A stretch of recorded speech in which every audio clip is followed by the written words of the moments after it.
This coming week we are in the portion of Re'eh. The portion is starting in the following way. ראה, אנוכי נותן לפניכם היום ברכה וקללה.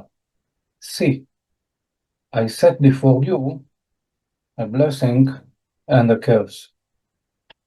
The blessing if you are going to listen to the word of God, if you are going to listen to the Ten Commandments, and the cursing if you are not going to listen.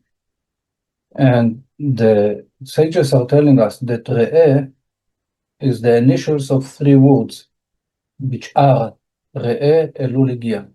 That the month of repentance, which is the month of Virgo, is arrived.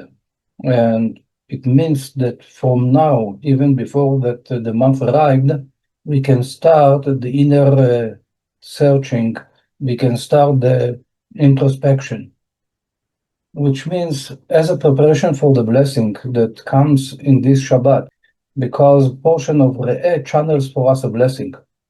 So if we wish to tap into the blessing versus the curse, then we should start the process of repentance already from now, not to wait for the month of Elul. I wish all of us to be successful in doing this introspection.